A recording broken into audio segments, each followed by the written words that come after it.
Welcome back, ladies and gentlemen, and thank you very much for your greatest support. Let me ask this question. Why is it that our elections are normally very expensive like this? Let me ask this question once again. Why is it that our elections are very expensive like this? And should our elections be this expensive? And why should we purchase new systems every time we have elections? Just because, just imagine that the by-election that is going to happen, the by-election that we're going to have, the IEBC demands 258 million for the 24 by-elections that is supposed to be done. They are claiming that if that money, if they don't receive that money, if they are not given that 258 million, then the by-elections kutakuwa na shida kubwa sana. That there will be a lot of errors during this by-election. Imagine only 24 by-elections that is going to happen within the country. The IEBC is demanding for 258 million. So I was asking myself, if this IEBC right now, the one that we have right now, is demanding 258 million for the 24 by-elections, so what about 1,800 and what about 1,882 elections or elective positions that will be held in 2027? If at all we'll do that, that is the number of the electoral positions that will be done in 2027. If only 24 they are demanding 258 million, so what about 1,882 positions? How much will they demand? Why is it that in this country things are normally very expensive? Or is it because we give positions, or maybe people get opportunities where things that they don't understand and they are there, they're the people that are there now, it is forcing us now to just allow them to continue, but yet they don't understand anything. If there is one of the places, if there are years that we're going to have problems, then are these years that we are now in. Because you can't tell me that 258 million surely, and then you are claiming that we are going to buy new equipment. I don't know. Surely, what for? Why should we do that? Why? No, my question is why. The second thing is, the president is really spending a lot of money during the State House visits. Every week, actually, 10,000, 100 people, 10,000. Mtu mmoja watu 1,000 wameenda, kila mmoja amepewa 10,000. 10,000 people wameenda wamepewa 10,000 each. So there's a lot of money. There's just the other week when teachers went to State House, William Ruto spent over 100 million just in a single day. 100 million. And then I don't know which people also 60,000. We would spend over 60 million. I see. So 60 million, 100 million, that is over 160 million within a week, like a span of 1 week. And then right now, the university lecturers on strike. Why? Because they've not been paid. This is legal. It's a legal strike. They would like to go to court and say whatever they want to say. They have called us to meetings and all that.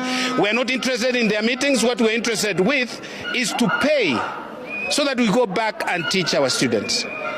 Unfortunately, our students are suffering. Some of them are in first years. They have been in this university for 3 weeks. And they are experiencing this. This is really the way to usher in our new students. Government should be a little more careful. Now, wamesema kwamba they'll not go back to school. They'll not go back to the universities to teach until their quest is hard. Now, what surprises me, or what is surprising me, is you see the same people, the same teachers who went to State House that were celebrating nini walikuwa na sherekea, right now are singing one time, because they don't understand what is going on. There is one of the teachers who was a teacher's blog. He's claiming that he's saying that he's a teacher's blogger. He blogs for the teachers. Was on Spice FM yesterday in the morning, and he was really condemning what. In fact, he was saying that whenever William Ruto speaks, you hear William Ruto like a preacher. Preacher is the one that normally says the Bible says, and then after that, it's either you take what he said serious or you go and do your own research. Tell you, I'm a writer and a blogger for teachers. I'm one of the most serious bloggers in teachers forums, right? And I've been following what teachers have been saying about what happened at State House. I can tell you 90% of what the feedback I'm getting, they were not happy with whatever was spoken there. Even the officials of NAT and Kupet today, and I talked to so many of them, are in danger, grave danger. Elections are coming. This coming December, we have general, what we normally call annual delegates meeting. Yes. Omboko Milemba comes from my village. He's the chairman of Kupet. People almost wanted to go and burn his house. He's my friend. Teachers. So, Collins, or you cannot speak, cannot even sit in a social joint with teachers right now because of what happened at State House. So, clapping, we were just clapping. But our hearts were not converted. And I've told you something. When you deal with President William Ruto, deal with a man who is like a preacher, like one of these guys who promises you heaven. My father's house has many houses and many rooms. I'm giving you 20%. You know, this is a preacher. This is a person who you can believe him or not believe him. If you believe him, fine, have faith. If you don't believe him, like me, most times I don't believe him, and most of us teachers don't believe him. And I can tell you, come 2027, yes, if teachers were to vote, even despite having gone to State House, I can tell you, Janet, I can face you now. The one term. We will vote him out. We will believe you if you practice that in your upcoming NAT elections. Watch us. And watch other union elections. Because if you are misrepresented in that meeting by your union leaders, you should start there as you work towards 2027.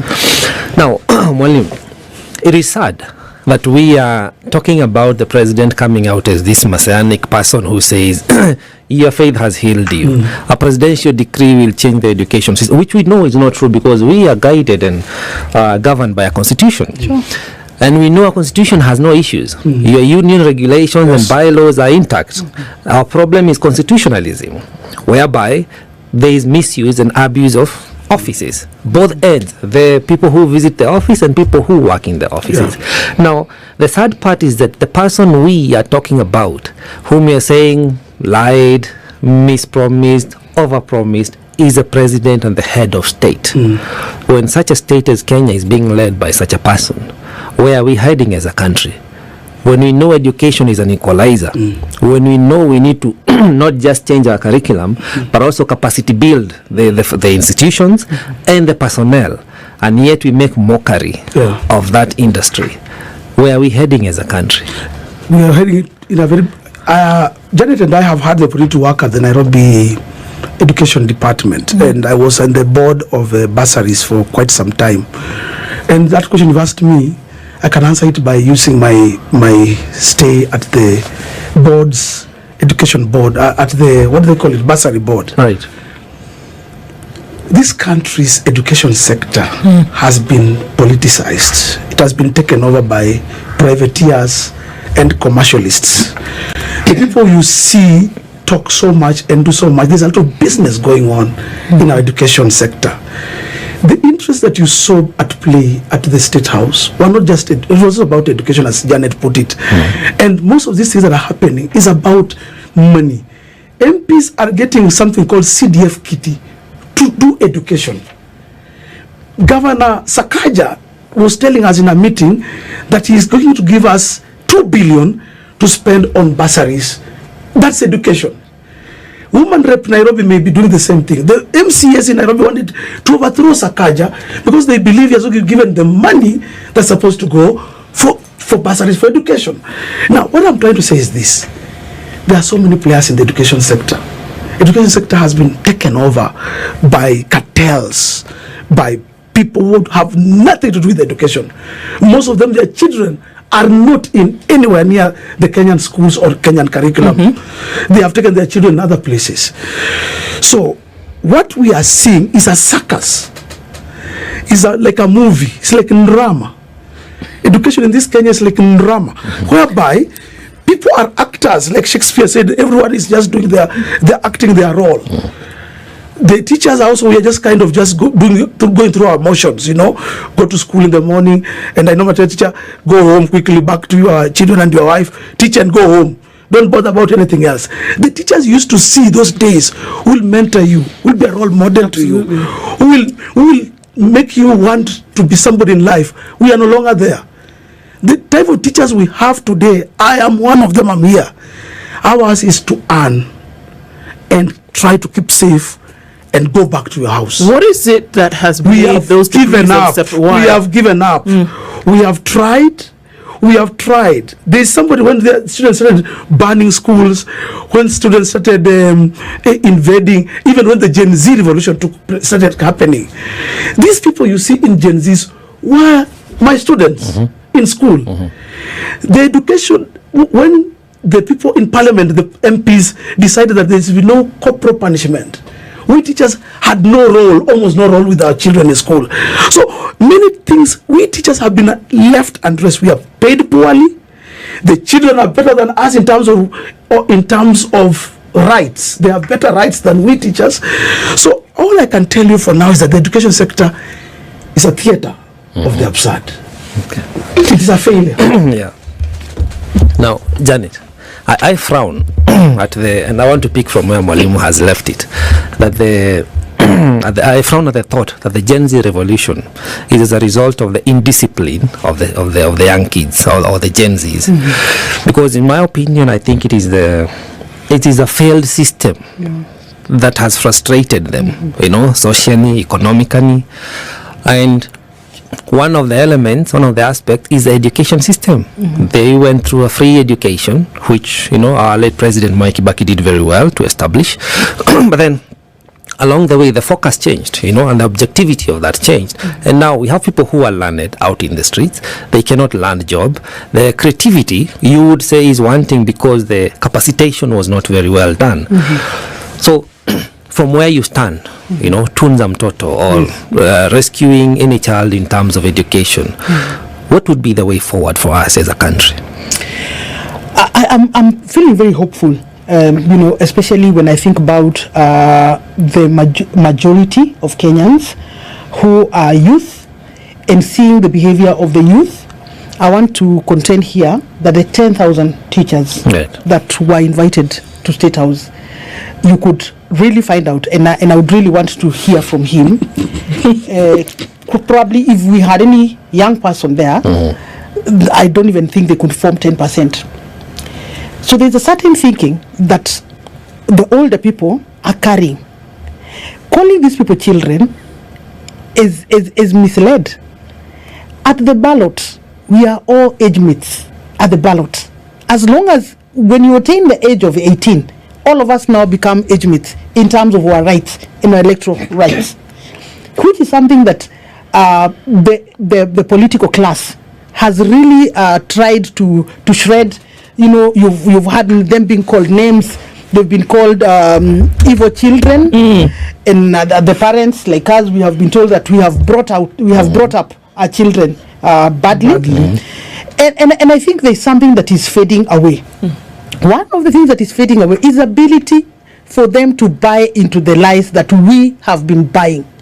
I can bet you if we had 30% of Gen Zs in that shenanigans of a meeting in State House, it could have not ended the way it did. Because the good thing about our children is that they're analytical. They're able to ask, excuse me, what does that mean? No, you are not the Salaries and Remunerations Commission. Where are you coming from to even comment on matters CBA? Excuse me, there is Teacher Service Commission, that is the institution that looks at promotion. How about you let them do their job? No, that is the kind of voter. That is the kind of voter that we have right now. Yeah. And as the older generation, a good number of us do not want to ask those questions. And we still want to call these people children. If you were asked, between the person that is asking and the person that is not, who is a child? We have to take some humility. We have to take some humility and accept that these children have told us, our children are telling us, we are not letting you lead this country in the direction that we have seen the choices that you have made.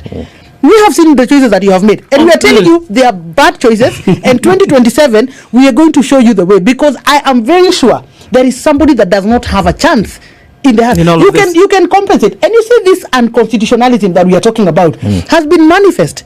This is the same president who was forming some committee to investigate some debt. We know William. He does not solve any problem. He just forms a team to manage people, and we are telling him, no, we are not our parents. Either. Okay, you cannot manage us. He went ahead to form a committee for compensation. What is a whole commission, the Kenya National Human Rights Commission, supposed to do? We are supposed to be coming from a place of what has the commission done, so that then there are gaps. Therefore, because of these gaps, I am forming this team.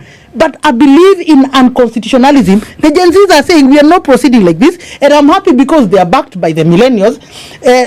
Please. This is a moment that we have to tell each other the truth, and we have to say, this is our country. All right. We cannot glorify messianism. We don't want William Ruto to save us from anything apart from saving us from himself. So that is how William Ruto, in the faces or in the eyes of Kenyans or teachers, William Ruto is a preacher. And that is why you heard him yesterday saying that he does his projects by faith, but people are moving by sight. You know, sometimes I get into trouble with Kenyans because I walk by faith. Many walk by sight. They say, we have not seen. You are lying. We have not seen.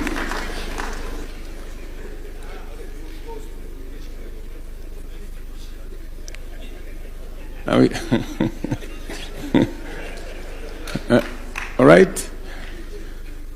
So that's the disconnect sometimes I do have, because it takes time for people to see. But let me promise you that the commitments we made, by God's grace, those who did not see are beginning to see. You cannot hide the houses anymore. You cannot hide the markets anymore.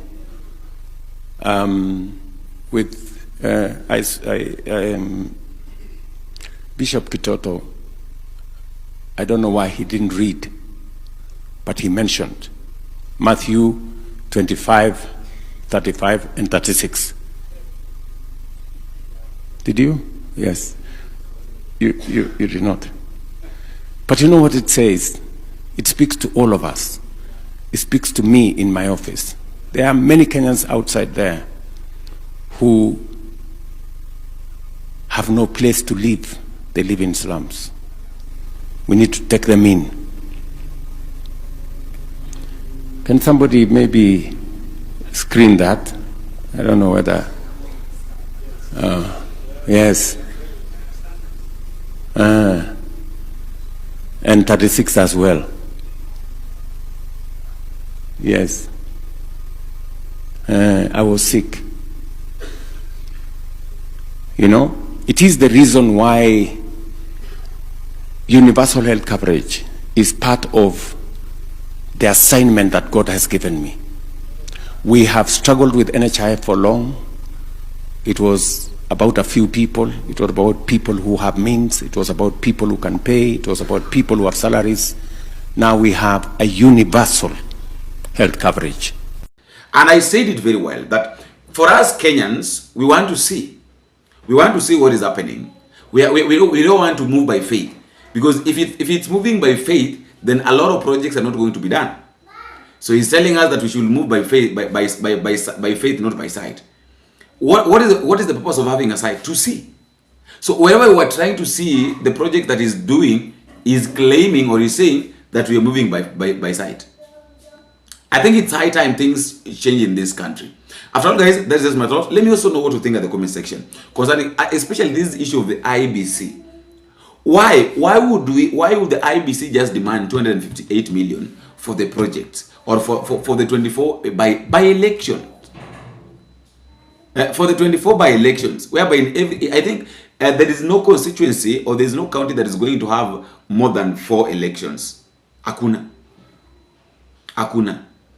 They are demanding that. So what about ile wakati ambapo kutakuwa na general election? How much will they demand?